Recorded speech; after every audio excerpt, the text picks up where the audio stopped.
आपल्या मुलामुलीच्या शुभमंगल कार्यासाठी आता आपल्या निमोणमध्ये सज्ज झाले आहे जय मल्हार मंगल कार्यालय। लग्न तुमचे सहकार्य आमचे, लग्न समारंभ, साखरपुडा, वाढदिवस, डोहाळे जेवण, स्नेहसंमेलन कार्यक्रम व इतरही अशा अनेक कार्यक्रमांसाठी खास निसर्गरम्य ठिकाण म्हणजेच आपले जय मल्हार मंगल कार्यालय, तेही अगदी नवीन आणि आगळ्यावेगळ्या स्वरूपात। भव्य दिव्य हॉल, आकर्षक स्टेज व लाइटिंग, विधिवत लग्न समारंभ व साखरपुडा, आपला मंगलमय सोहळा साजरा करा आणि राहा निश्चिंत। याचबरोबर या ठिकाणी प्रशस्त two wheeler parking, four wheeler parking सह उत्तम जेवणाची व्यवस्था या ठिकाणी असते। त्वरा करा आणि आजच आपल्या तारखा बुकिंग करा, मोजक्याच तारखा शिल्लक आहे। संपर्क जय Malhar Mangal Karyalay, Nimon, Asha Peerbaba road, proprietor Madhukar Damodar Nagare. Mobile number आहे 98 50 84 54 26। संगमनेर तालुक्यातील पारेगाव बुद्रुक गावचे आदर्श सरपंच डॉक्टर संध्याताई गडाख व संगमनेर वकील संघाचे माजी अध्यक्ष ॲडव्होकेट त्र्यंबक गडाख यांचे चिरंजीव ओंकार त्र्यंबक गडाख यांची महाराष्ट्र लोकसेवा आयोगाच्या मार्फत झालेल्या दिवाणी न्यायाधीश कनिष्ठ स्तर व न्याय दंडाधिकारी वर्ग 1 या न्यायाधीश परीक्षेमध्ये प्रथम प्रयत्नांनी न्यायाधीश पदावर निवड झाल्याबद्दल काल पारेगाव बुद्रुक गावामध्ये नागरी सन्मान सत्कार सोहळा पार पडला आहे। यावेळी सर्वच उपस्थित मान्यवरांनी न्यायाधीशपदी निवड झाल्याबद्दल ओंकार त्र्यंबक गडाखचे कौतुक व अभिनंदन करून त्याला पुढील वाटचालीसाठी शुभेच्छा दिल्या आहेत। यावेळी न्यायाधीश ओंकार गडाख व त्याचे बंधू ऋषिकेश गडाख यांनी जिल्हा परिषद प्राथमिक शाळा, गोरडे वस्ती शाळा व अश्विनाथ विद्यालयाच्या विद्यार्थ्यांना स्पर्धा परीक्षा संदर्भात मार्गदर्शन करणारे विविध पुस्तकांचे वाटप करून एक आगळावेगळा आदर्श निर्माण केला आहे। याप्रसंगी कार्यक्रमाचे अध्यक्ष अमृतवाहिनी बँकेचे संचालक ॲडव्होकेट नानासाहेब शिंदे, संगमनेर पंचायत समितीचे माजी सदस्य ॲडव्होकेट अशोकराव हजारे, अगस्ती सहकारी साखर कारखान्याचे संचालक सुरेशराव गडाख, राज्यस्तरीय गडाख परिवाराचे अध्यक्ष अनिल गडाख, नाशिक येथून खास कार्यक्रमासाठी उपस्थित असलेले उद्धव काका गडाख, हिवरगाव पावसा येथील आप्पासाहेब गडाख, दिनेश गडाख व त्यांचे सर्व सहकारी, सोनाईचे दत्तात्रय गडाख, विशाल गडाख व त्यांचे सर्व सहकारी, राज्यातील सर्व गडाख परिवारातील सदस्य मोठ्या संख्येने उपस्थित होते। यावेळी माजी उपसरपंच सोपानराव येलके, माजी सरपंच सारंगधर गडाख, साहेबराव गडाख, संजय गडाख, लक्ष्मण गडाख, गणेशराव गडाख, रावसाहेब गडाख, दौलतराव गडाख आदी मान्यवर व पारेगाव ग्रामस्थ या कार्यक्रमासाठी मोठ्या संख्येने हजर होते। कार्यक्रमाचं प्रास्ताविक दौलतराव गडाख यांनी केले तर सूत्रसंचालन अशोक गडाख व कृष्णमुळे यांनी केले, तर सर्वच उपस्थित मान्यवर ग्रामस्थांचे आभार पारेगाव बुद्रुक गावच्या सरपंच डॉक्टर संध्याताई त्र्यंबक गडाख यांनी मानले आहे। ॲडव्होकेट नानासाहेब शिंदे, त्याचप्रमाणे आपले सर्वांचे मार्गदर्शक आदरणीय सुरेश भाऊ गडाख, तसेच अनिल सर, अशोकराव हजारे, दत्तभाऊ गडाख आणि व्यासपीठावरील सर्व उपस्थित, आज हा जो कार्यक्रम या ठिकाणी संपन्न होतोय, एक आपल्या गावच्या विषयाने एक अगदी प्रेरणादायी आणि तरुणांना चालना देणारा असा हा कार्यक्रम आहे। यापूर्वी सुद्धा आपल्या गावातून चांगल्या पद्धतीने मुलं शिकलेली आहेत आणि चांगल्या पद्धतीनं आजही कार्यरत आहे। त्यामध्ये एक सिरपेच आणि गावाचा नावलौकिक करीत असताना जे न्यायदेवतेचं काम आजही सक्षमपणे चालू आहे असं म्हणतात, परंतु या मध्या कालावधीमध्ये हजारे साहेब तुमच्यावरती लोकांचा अविश्वास निर्माण झालेला आहे। तुमची ईडी पिढी याच्यामुळे न्यायदेवताही सुद्धा विकली जाते असं म्हणतात। हे काही आम्हाला माहिती नाही, पण त्याच्यामध्ये तुम्ही सर्वस्वी असे मुराबी माणसं आहे, परंतु पूर्वीचे लोक जे असे काही विकले जात असतील किंवा हे न्यायदेवता जो LLB करून LLM करून नंतर ज्या MPSCच्या परीक्षेमधून अगदी पहिल्याच प्रयत्नामध्ये आपलं नावलौकिक निर्माण करतो आणि समाजाभिमुख निर्णय घेण्याची त्याची कितपर्यंत क्षमता पोहोचते ही आपल्याला अभिमानास्पदच आहे। आणि मी पुन्हा एकदा ओंकारला त्याच्या भावी वाटचालीसाठी समस्त ग्रामस्थ आपल्या पारेगाव बुद्रुक येथील सर्वांच्या वतीनं आणि उपस्थितांच्या वतीनं त्याला शुभेच्छा देतो आणि माझं प्रास्ताविक संपवतो. ओंकार, तुम्ही माझ्यापेक्षा लहान आहात आणि मी सीताराम बाबाचा नातू आहे आणि तुम्ही पण सीताराम बाबाचे नातू आहे. पण बाबा माझे मित्र होते. बाबा आणि मी शेजारी राहायचो. बाबांचे विचार माझे पटायचे. मी त्यांच्याकडे बसायला जायचो. पण सकाळी आम्ही चहा घ्यायला हॉटेलमध्ये गेलो आणि दत्तात्रय सरपंच मला भेटले. ते त्यांची तिकडे जमीन आहे, तर बाबा तिकडे कायम जायचे आणि ते तिथे त्यांचे दत्ता सरपंचांची आई तिथे असायची. तर ते बाबा काय म्हणायचे, मी माझ्या त्रिंबकला न्यायाधीश करणार आहे. मित्रांनो, बाबांनी गडाख साहेबांना वकील केलं, पण न्यायाधीश करण्याची इच्छा राहिली. बाबा आता आपल्यात नाही. बाबा जिथं कुठं असतील, आदरणीय त्र्यंबकजी गडाख आणि संध्याताई गडाख यांनी ओंकारला वकील न्यायाधीश केलंच. कुठेतरी बाबाच्या आत्म्याला कुठेतरी आनंद होईल असं मला वाटतं. मित्रांनो, मी जास्त बोलणार नाही, परंतु ही वीरश्रीची गाथा, या इथेची झुकतो माथा, या उक्तीप्रमाणे त्र्यंबक गडाखांचा मुलगा ओंकार याने आपल्या गावाचं पंचक्रोशीचं नावाचं नावलौकिक केलं. म्हणून मी ओंकारला धन्यवाद देईन. कारण एका ग्रामीण भागातून जन्म घेतलेले हे माणसं अगदी सर्वोच्च न्यायालयापर्यंत पोहोचू शकतात आणि ती गोष्ट आपल्या सर्वांच्या दृष्टीने मोठ्या अभिमानाची आहे. आणि म्हणून एक 8-10 दिवसापूर्वी माझी मुलगी पोलीस झाली. तिचा सत्कार सन्मान या गावाने केला. तसंच ओंकार असे भरपूर आपल्या गावामध्ये अधिकारी झाले, काही पोलीस झाले, काही तलाठी झाले. बरेच आता सर्वांचं नाव करणं शक्य नाही, परंतु चांगल्या पद्धतीनं जे अन्यायग्रस्त असतात, तेच न्याय मागतात, पीडित असतात, त्यांच्यासाठी ही न्यायदेवता असते.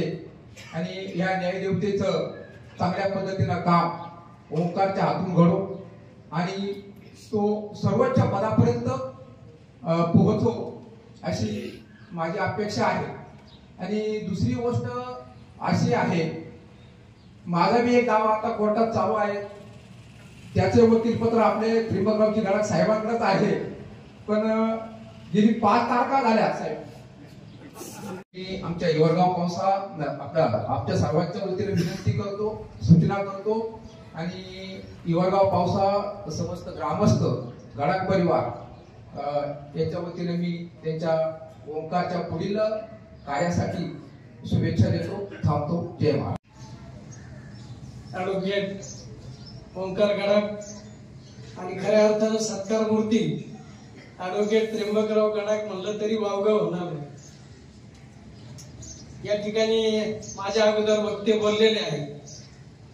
व्यासपीठावर सर्व मान्यवर आहे आणि खरं तर सर्वांचा नामोल्लेख करणं या ठिकाणी आवश्यक आहे. परंतु कोणाचा नामोल्लेख राहून गेला तर त्याला जबाबदार आमचे मित्र दौलतराव आणि रावसाहेब हे दोघ जण आहेत. त्याच्यामुळे मी या ठिकाणी उपस्थित असलेलं सर्व आदरणीय व्यासपीठ, उपस्थित सर्व पारेगाव गडाखचे गडाख परिवार, राज्यातील सर्व गडाख परिवार आणि या ठिकाणी प्रमुख पाहुणे म्हणून तुम्ही आमचा मान सन्मान केला. परंतु मी देखील म्हणजे मी साकूरचा आहे, संगमनेर तालुक्याच्या त्या टोकाचा आहे आणि पारेगावला ह्या टोकाला आलेलो आहे.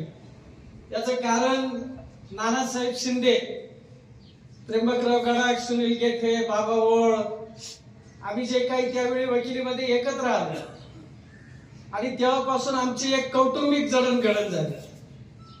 माणसाला आयुष्यामध्ये शत्रू बदलता येतो, मित्र बदलता येतो, परंतु शेजार बदलणं मात्र फार अवघड असते.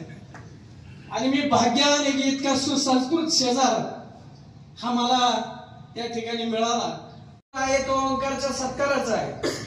आज या ठिकाणी ओंकारचा सत्कार झालाय. न्यायाधीशाची परीक्षा ज्या दिवशी तो पास झालाय त्या दिवसापासून ओंकारचे अनेक सत्कार झाले. त्यातल्या बऱ्याचशा सत्कारामध्ये मलाही भागीदार होता आलं. कारण पुढे जायचं म्हणलं की गडाख साहेब पहिले सांगणार आज इकडे जायचं, आज तिकडे जायचंय. त्याच्यामुळे आम्ही प्रत्येक ठिकाणी हजर. एक हुशार, एक कर्तृत्ववान ओंकारचा दिनक्रम जर या ठिकाणी सांगायचा झाला, बाकीच्या बऱ्याच गोष्टी आपण बोलू शकतो, परंतु माणूस जीवनामध्ये यशस्वी कधी होऊ शकतो ही मी प्रत्यक्ष पाहिलेलं उदाहरण. त्याचा दिवस पहाटे 3:45ला चालू होतो. आम्ही ज्यावेळी त्याच्या शेजारी राहायला आलो त्यावेळी तो त्याचं स्वतःच सगळं करून, नानांचं देखील म्हणजे सीताराम पाटलांचं देखील तो त्यांना गरम पाणी देणे, चहा घेणे, त्यांचं औषधोपचार, त्यांचं सगळं साफसफाई वगैरे सगळं तो त्या ठिकाणी हे करायचं. आणि अशा पद्धतीचं एक शिस्तबद्ध म्हणजे 6:45 वाजता गणपती मंदिरात जायचं म्हणजे जायचं, तिथं आरती करायची, ते 10 मिनिटं तिथं द्यायचे. गवसणी घातली, हे काम इतकं सोपं नाहीये. खरं म्हणजे आज हा कार्यक्रम होतोय, पण मनामध्ये संमिश्र अशा भावना आहेत की इतकं प्रचंड यश पहिल्याच प्रयत्नात मिळवायचं ही साधी गोष्ट नाही. वकील साहेब आमची एक नातेवाईक होती, बरं बर का. तर या ठिकाणी हा जो ओंकारचा जो सत्कार होतोय, खऱ्या अर्थानं मनाला खूप आनंद झाला. आपल्या गडाख परिवारातील एक मुलगा न्यायाधीश झाला. आणि मी पूर्ण महाराष्ट्रामध्ये ज्या वेळेला असंख्य गडाखांच्या भेटी घेतो, आता आपल्या आप्पासाहेब गडाखांची मुलगी सुद्धा तलाठी म्हणून ती नियुक्त झाली. आपल्या सोनईचा मुलगा मंत्रालयामध्ये तिथे. ओंकार जरी पारेगाव सारख्या दुष्काळी पट्ट्यामध्ये जन्माला आलेला असला तरी देखील त्यांच्या आजोबाच्या माध्यमातून, वडिलांच्या आईच्या माध्यमातून संघ या ठिकाणी गेला आणि प्रचंड अशी मेहनत करून, खूप असे कष्ट करून आज न्यायाधीशपदी विराजमान झालाय. ओंकार मुंबईला शिकत असताना माझा मुलगा 1 वर्ष मुंबईच्या सेंट कॉलेजमध्ये शिकत होता. तो बीकॉमला होता, हा LLM करत होता. आणि म्हणून 1 वर्ष बऱ्याच वेळा मुंबईला माझं जाणं व्हायचं आणि ओंकार त्या ठिकाणी भेटायचा. त्या ठिकाणच्या मेसमध्ये जेवण असेल, त्या ठिकाणी मुंबईचं वातावरण जे मानवत नाही आपल्याला, अशा वातावरणात राहणं असेल, गावाला येताना नाशिकपर्यंत ट्रेनने यायचं, बऱ्याच वेळा ट्रेनमध्ये बसायला जागाच मिळायची नाही आणि मुंबई ते नाशिक उभ्यानं प्रवास करायचा आणि नाशिकवरून संगमनेरला यायचं, पुन्हा 2 दिवसांनी मुंबईला जायचं. अशा प्रकारच्या धकाधकीच्या जीवनामध्ये त्यानं आपला अभ्यास केला, कष्ट केले, अनेक वेळा मुंबईला आजारी देखील पडला, परंतु तरी देखील त्याने मुंबई सोडली नाही, मुंबईतच राहिला आणि मुंबईमध्ये आज न्यायाधीश म्हणून तो आपल्या समोर आला. आणि म्हणून बऱ्याच वेळा आपण असं म्हणतो की आपण दुष्काळी पट्ट्यात जन्माला आलोय, अवर्षणग्रस्त भाग आहे, परंतु नियतीचं कालचक्र असतं. 1970 सालाच्या अगोदर बऱ्याच ठिकाणावरून लोक सत्कारासाठी आले, त्यांचे मनपूर्वक आभार मानले. सत्काराची सवय नाही मला, पहिलाच सत्कार आहे माझा. सत्कार पाहिलेला आहे समोर बसून, पण असं सत्कार कधी केलेला नाही. तिथपासून इथपर्यंत येण्याचा प्रवास फार संघर्षमय असतो. थोडक्यात प्रवास सांगतो. काही गोष्टींचा शेवट होत असतो तेव्हा काही गोष्टींची सुरुवात होत असते. एक 10 सप्टेंबर 2021ला मी लास्ट इयरला जेव्हा होतो, शेवटच्या वर्षाला, नंतर मला 25 मिनिटांनी फोन येतो, तुम्ही 5,000 रुपये भरा आणि ऍडमिशन घ्या. तुम्हाला पहिला दिवस आणि 25 मार्च 2025 त्या दिवशी माझी मुलाखत झाली. तो माझा संघर्षाचा शेवटचा दिवस. असे 1293 दिवस माझे संघर्षाचे होते. त्यामध्ये ही परीक्षा देत असताना पूर्व परीक्षा 2023 मध्ये आणि माझी पूर्व परीक्षा होती 9 सप्टेंबर 2023. 9,000 मुलांनी फॉर्म भरलेले होते. त्यांनी 1200 मुलं सिलेक्ट केली. त्याच्यामध्ये माझं नाव आलेलं होतं. मी मुख्य परीक्षेसाठी पात्र ठरलो. मुख्य परीक्षा झाली 2024 ऑगस्टमध्ये. 24 ऑगस्टला आमची मुख्य परीक्षा होती. 2 दिवस आपल्या गावची यात्रा होती. मी यात्रेला येऊ शकलो नव्हतो. मी त्याच्या 2 महिने आधीच दर्शन घेऊन गेलो होतो. 22 ऑगस्टला यात्रा होती. 24 ऑगस्टला वडिलांना आम्ही औरंगाबादला गेलो होतो. तिथं पेपर दिला. पेपर थोडं चांगलं लिहिला. वाटत होतं आपलं होऊ शकतं, कारण 1200 मुलांमधून त्यांना फक्त 350 मुलं घ्यायची होती मुलाखतीसाठी. त्याचा रिझल्ट लागला नोव्हेंबर-डिसेंबरमध्ये. त्याच्यातही नाव आलं. मुलाखतीसाठी बोलवण्यात आलं. मुलाखतीसाठी 350 जण होते. 3 मुलांमधून 1 मुलगा घ्यायचा होता. मुलाखतीसाठी तिथं संघर्ष, अभ्यास नुसता कामा नाही. मुलाखत देत असताना अभ्यास पण लागतो, नशीबही येतं, पाप पुण्य कर्म सगळे येतं. जसे सर बोलतो तिथं सगळ्या गोष्टी येतात. तुम्हालाही उदाहरणं असतील. कधी कधी साध्या मुलाचंही होऊन जातं आणि कधी कधी चांगल्या मुलाचंही होत नाही. त्याच्यामुळं कायमच आपण चांगल्या पद्धतीने त्या ठिकाणी राहिलं पाहिजे, काम केलं पाहिजे. बॅनरवर डॉक्टर APJ अब्दुल कलामांचा फोटो लावलेला आहे. 10 वर्षापासून मी त्यांना माझे गुरुच मानतो. मी जे अभ्यास केला आहे 12 वर्षापासून, त्याच्या मागं अब्दुल कलामांचा तो पोस्टर तोच इथं कॉपी पेस्ट केला आहे. म्हणजे त्यांचे विचारांनी माझ्यात खूप बदल झालेला आहे. मी आज इथं उभा जो आहे तर त्याच्यात त्यांचे पण फार मोठे योगदान आहे माझ्यासाठी. आणि न्यायाधीश हे 3 वर्ष जेव्हा मी 2021 पासून 2024 पर्यंत जे प्रवासात होतो, फार म्हणजे तिथं मेहनत केल्याशिवाय पर्याय नव्हता. न्यायाधीश बनणं म्हणजे श्वास घेणे इतकं महत्वाचं वाटायला लागलेलं होतं. ते श्वास घेणे इतकं महत्वाचं का बरं, तर कुठेही मी गेलो म्हणजे गावात तर कधी जास्त आलो नाही. मी जरी आलो तरी मळ्यात यायचो. पण जरी आलो इथं असेल किंवा संगमनेरला असेल, जेव्हा विचारलं जायचं आता काय करतो तेव्हा मी सांगितलं मी वकिलीचं शिक्षण घेतले, LLB करते. प्रत्येकाचं उत्तर हेच यायचं की तुला काय फक्त जाऊन बसायचंय, सगळं तयारच आहे, तुला काही अडचण नाही, तुला सगळं तयारच आहे.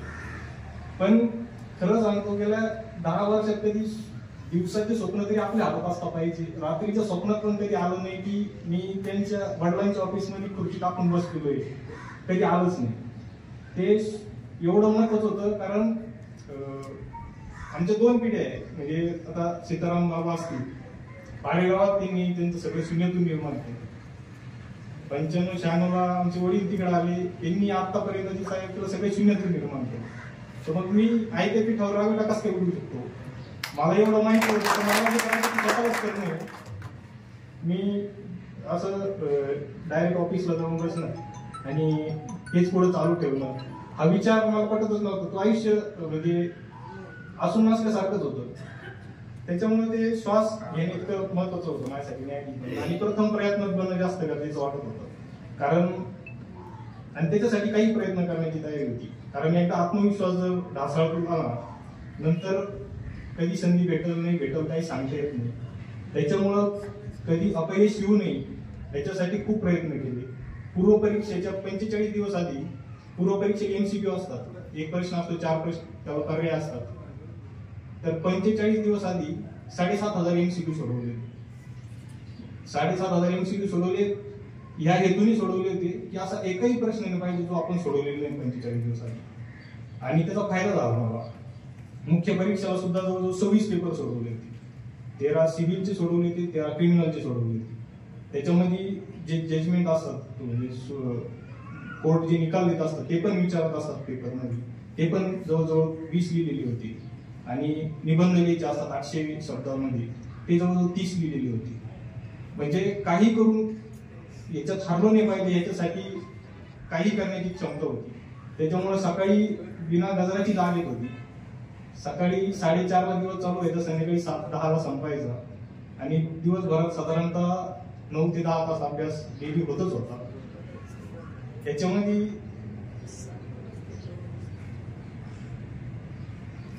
बरेच म्हणजे माझी हॉबी म्हणजे मुलाखतीसाठी विचारलं जातं कधी कधी तुमची छंद काय. माझा छंद हाच होता की माझ्याकडे मोठमोठे वक्त्यांचे, अब्दुल कलाम असतील, विवेकानंद असतील, त्यांच्या विचारांचा संग्रह आहे माझ्याकडे, हजार दीड हजारांचा. ह्या त्यांचे विचार मोटिवेट करत असतात जीवनात. आता सुरेश भट यांची कविता आहे, विजलो आज जरी मी हा माझा अंत नाही, पेटे उड्या नव्याने हे सामर्थ्य नाशवंत नाही, छाटले जरी पंख माझे पुन्हा उडेल मी, अडवू शकेल मला अजून अशी भिंत नाही. हे विचार तेव्हापासून माझ्या सोबत आहे. असे खूप अब्दुल कलाम असतील, स्वामी विवेकानंद असतील, आणि त्यांच्यामुळे इथपर्यंत येण्याची मला संधी भेटली. माझ्या कुटुंबाची म्हणजे मला मदत म्हणण्यापेक्षा म्हणजे माझी परिस्थिती अशी नव्हती की मला शिक्षण झाल्यावर दुसऱ्या दिवशी कामावर जाणंच होतं, 4 रुपये संध्याकाळी घरात आणण्याशिवाय पर्याय नाही, अशी परिस्थिती माझी नव्हती. आणि म्हणून मी 2 वर्ष घरात बसून शिक्षण झाल्यानंतर अभ्यास करू शकलो. ही पण महत्वाची गोष्ट आहे, नाही तर मी इथं उभा राहू शकलो नसतो आज. तर यामध्ये सगळ्यांचा खूप मोठा मला सहवास लाभलेला आहे. तर असं बोलून मी माझे शब्द संपवतो आणि पुन्हा एकदा आभार मानतो सगळ्यांचे मला संधी दिली. राज्यस्तरीय मेळाव्याचे अध्यक्ष अनिल सरगडाक, उद्धव काका, माजी सरपंच एल.के. पाटील, कारण त्यांचं जे स्वप्न होतं का मॅडमनी न्यायाधीश व्हावं, माझं वकील चालूच होती. माझं जे स्वप्न होतं मी हायकोर्टात वकिली करावी. मी ज्या वेळेला लॉ झालं त्यावेळेला मला खूप वाटायचं का मी हायकोर्टात वकिली केली पाहिजे. परंतु त्यावेळीची जी परिस्थिती होती ती ओंकारने सांगितली तशीच होती का दुसऱ्या दिवशी वकिली गेल्याशिवाय पर्याय नव्हता. कारण आपल्या सर्वांना माहिती आमची शेतजमीन सर्व पडीत होती आणि म्हणून आपला व्यवसाय सुरू करावा. आणि म्हणून वडिलांनी सांगितलं का तुला शेती बघून वकिली करायची आहे आणि म्हणून मी संगमनेरला वकिली सुरू केली. त्यानंतरच्या काळात लग्न झालं 96 साली. योगायोगाने मॅडम जे आहेत त्याही लॉ झालेल्या होत्या, परंतु त्यांना वकिलीमध्ये काय फारसा इंटरेस्ट नव्हता आणि त्यांना वाटायचं का मी कुठेतरी प्राध्यापक म्हणून असावं. संगमनेर कॉलेजला त्यांनी प्राध्यापक म्हणून काही दिवस नोकरी केली. त्यांना जे LLM डिग्री पाहिजे होती ती LLM डिग्री आम्ही औरंगाबादमधून घेतली, औरंगाबाद विद्यापीठातून. 4 वर्ष तिथं LLM झालं.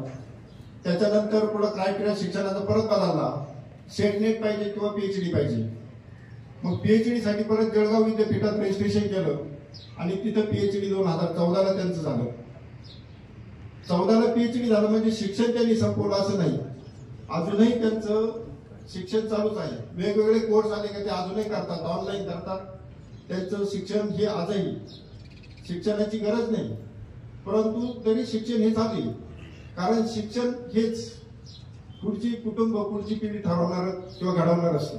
म्हणून त्यांनी तो एक मनाशी पक्की गाठ झालेली त्यांची का शिक्षणाशिवाय पर्याय नाही. सुरेश भाऊ या ठिकाणी सांगितलंय का शिक्षण वाया जात नाही आणि म्हणून त्या नाशिकला मराठा विद्यापीठाची खूप मोठी संस्था आहे, त्या कॉलेजच्या तिथं प्राचार्य आहेत. आता ओंकारचा जो विषय आहे, ओंकारचं 12वी झाल्यानंतर म्हणजे त्याला काय शिक्षण करायचे हे त्यांनी आम्हाला कधी सांगितलंच नाही. 12वी झाल्यानंतर तुला काय करायचंय, त्यांनी ज्या दिवशी ऍडमिशन घ्यायचं तो म्हणे मला लॉ करायचं. लॉ करायचं म्हटल्यानंतर म्हटलं ठीक आहे, चांगली गोष्ट, आपली गाडी सांभाळेल. म्हणजे माझा साधा कोणता विचार झाला त्याच्या दृष्टीने त्यांनी तो कधी विचारच केलेला नव्हता ही गाडी आपल्याला सांभाळायची म्हणून. त्यांनी लॉ करायचं म्हटल्यानंतर CET परीक्षा दिली. CET परीक्षेचा निकाल आला आणि योग बघा त्याचा दोन्ही टॉप कॉलेजला नंबर लागला. म्हणजे मनापासून ठरवलं काही होतं हे त्यांनी जसं सांगितलं ती वस्तुस्थिती. त्याचा पुण्याच्या ILS एक नामांकित कॉलेज आहे, ILS कॉलेजला नंबर लागला आणि जिथं त्याचं शिक्षण झालं गव्हर्नमेंट लॉ कॉलेज मुंबईला तिथं नंबर लागला. दोन्ही टॉपचे कॉलेज. त्याला म्हटलं आपल्या दृष्टीने मुंबई फार दुर्मिळ, कधी जाणं नाही येणं नाही किंवा तिथं काही संपर्क नाही. म्हटलं मग आपलं ILS लॉ कॉलेजला ऍडमिशन घेऊन टाकू. तिथं माझे मित्र आहेत जायबाई म्हणून हॉस्टेल रेक्टर आहे, आम्ही बरोबर लॉ होतो नगरला. त्याला म्हटलं हॉस्टेल तिथं मिळेल, तिथं राहायची व्यवस्था होईल, अडचण येणार नाही. तो म्हणणे मी ठरवतो कुठं ऍडमिशन घ्यायचं ते. त्यांनी काय विचार केला असं मला माहित नाही. तो ऍडमिशन घेण्यासाठी उद्या सकाळी जायचं तो म्हणे पप्पा मी ILS गव्हर्नमेंट लॉ कॉलेजला मुंबईला नंबर लागला तिकडे ऍडमिशन घेतो. त्यावेळेला त्यांनी छोटासा विचार असा केला का गव्हर्नमेंट कॉलेज आहे, फी कमी राहील. ILS कॉलेजची फी साधारण 1,00,000-1.5 लाख रुपये फी होती. कॉलेजची फी 1,00,000-1.5 लाख रुपये आणि हॉस्टेलची फी साधारण तेवढीच. म्हणजे महिन्याला आपल्या वर्षाला साधारण 3-3.5 लाख रुपये आपल्याला लागणार आहे. आणि म्हणून त्यांनी तो निर्णय घेतला की मी मुंबईला गव्हर्नमेंट लॉ कॉलेजला ऍडमिशन घेतो. कधी मुंबईला गेलेला नाही, परंतु पंचवटीने एकटाच गेला. बुकिंग केलं, ते रिझर्वेशन केलं ट्रेनचं आणि मुंबईला गेला. तिथं गेल्यानंतर त्याने ऍडमिशन घेतलं. त्याचं ऍडमिशन मला वाटतं 300-350 रुपयात काहीतरी झालं. 320 रुपयात त्याचं ऍडमिशन झालं. म्हणजे मुलांनी पैशाचा सुद्धा त्या ठिकाणी त्यांनी विचार केला. आपली परिस्थिती नव्हती असं त्यांनी विचार नाही केला. आपण पैसे म्हटलं असं तर द्यावंच लागले असते, भरावंच लागले असते. परंतु त्यांनी एक विचार केला, एक स्टँडर्ड कॉलेज आहे, गव्हर्नमेंटचं कॉलेज आहे आणि फी कमी आहे. या सगळ्या गोष्टीचा विचार त्यांनी त्या ठिकाणी केला आणि त्यांनी ऍडमिशन त्या ठिकाणी घेऊन टाकलं. आता मुंबई गेल्यानंतर राहण्याचा प्रश्न तयार झाला. मुंबईत राहायचं कुठं?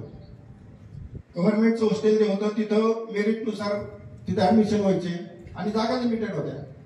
हजारे साहेबांनी सांगितलं तसं आज तो दिवाणी न्यायाधीश म्हणून जरी ज्युडिशरीमध्ये जॉईन होत असला, परंतु रिटायर होताना तो सुप्रीम कोर्टाचा न्यायाधीश राहील या ठिकाणी निश्चितच मला खात्री आहे त्याची. ते क्षण जो असेल त्यासाठी किंवा तो जो नावलौकिक राहील तो आपल्या गावाचा निश्चितच देशाच्या पातळीवर राहील याची मला अभिमान वाटेल. आणि हजारे साहेबांनी सांगितलं तर त्याचे साक्षीदार सुद्धा आम्ही राहू. निश्चितच आपण सर्वजण त्या ठिकाणी साक्षीदार राहिले तर सगळ्यांना आनंदच राहणार, तो काय विशेष नाही. म्हणजे पर्यायी आपला आयुष्य वाढेल. आणि अशी सुखद घटना घडल्यानंतर खूप आनंदाचा क्षण या ठिकाणी आहे.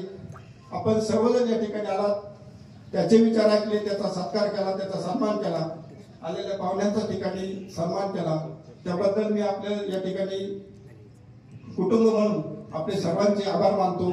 आणि त्याचं सुयश, त्याची जिद्द, त्यांनी जे गुराची स्वप्न बाळगले नाही का सुप्रीम कोर्टापर्यंत तो न्यायाधीश म्हणून सरन्यायाधीश म्हणून जावं, त्याला आपल्या सर्वांच्या वतीने त्याच्या पंखात बळ येण्यासाठी खूप खूप शुभेच्छा देतो आणि माझे 2 शब्द संपवतो.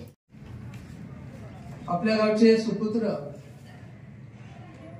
ॲडव्होकेट ओंकार गडाख यांचा आज सत्कार समारंभ या ठिकाणी होतोय. एक आपल्या सर्वांच्या दृष्टीनं अतिशय हा आनंदाचा क्षण आहे. इथे उल्लेख केल्याप्रमाणे, सुरेशरावांनी सांगितल्याप्रमाणे, एका ग्रामीण भागातून, दुष्काळी पट्ट्यातून आपल्या कष्टाच्या आणि जिद्दीच्या जोरावर ओंकारने हे यश त्या ठिकाणी प्राप्त केलेले आहे. सर्व ग्रामस्थांना या गोष्टीचा अभिमान आहे आणि म्हणून एक आपण या ठिकाणी एकत्रित आलेलो आहोत. आज ओंकारचा जो सन्मान आहे तो आपल्या सर्वांचे नेते आदरणीय थोरात साहेब यांच्या शुभ हस्ते या ठिकाणी होता. परंतु सकाळी साहेबांची जरा रात्री थोडी तब्येत आहे आणि आराम करायच्या दृष्टीनं ते आज या कार्यक्रमाला उपस्थित राहू शकले नाही. गडाख परिवाराचा आणि आमचा जे नात्याचा जे संबंध निर्माण झाला तो इथे सांगितल्याप्रमाणे 1996ला मी, अशोक हजारे, ॲडव्होकेट गेठे आणि आमची सर्व टीम ही पुण्याच्या ILS लॉ कॉलेजचे आम्ही विद्यार्थी. 1995ला आम्ही सर्वजण पास आउट झालो आणि काय करायचं तर संगमनेर कोर्टामध्ये आम्ही वकिली सुरू केली. मातीतल्या व्यक्तींनी केलेला सत्कार हा कायम त्याच्या स्मरणात राहणारा राहील. अनेक त्याला त्याचे वयाचा विचार करता आणि न्याय व्यवस्थेतले जेवढे काही स्टेजेस असतील त्या ठिकाणी हजारे साहेबांनी उल्लेख केला की सुप्रीम कोर्टाच्या न्यायाधीशापर्यंत त्याची मदत त्या ठिकाणी जाईल. त्याचा वयाचा विचार करता फर्स्ट ॲटम मध्ये तो फार चांगले मार्क मिळवून तो त्या ठिकाणी न्यायाधीश झालेला आहे. आणि वयाचा विचार करता जेवढे न्याय व्यवस्थेतील पद आहेत सुप्रीम कोर्टाच्या सरन्यायाधीश पदापर्यंत त्या ठिकाणी जाण्याची संधी त्याला निश्चितपणे आहे. त्याचा प्रवास त्यांनी त्याच्या शब्दात सांगितला. त्याच्या पाठीमागचं जे काही कष्टाची जी बाजू होती ती गडाख साहेबांनी सांगितली। त्या ठिकाणी सुंदर असे भाषण मनोगत ओंकारच्या बाबत या ठिकाणी झालेलं आहे। एका सुंदर कार्यक्रमामध्ये आपण सर्वजण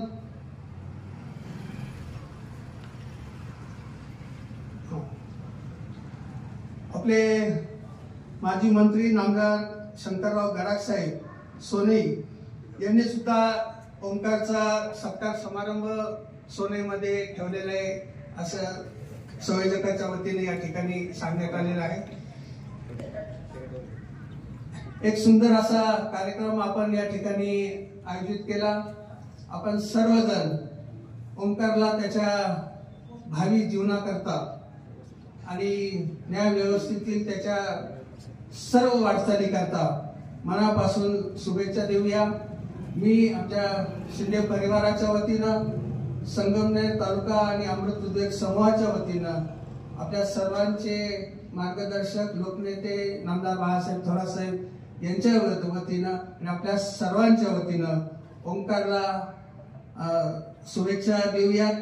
त्याच्या वाटचालीला आपण मनापासून त्याच्या पाठीशी खंबीरपणे आपण सर्वजण उभे राहूयात अशी या ठिकाणी मनोगत व्यक्त करतो।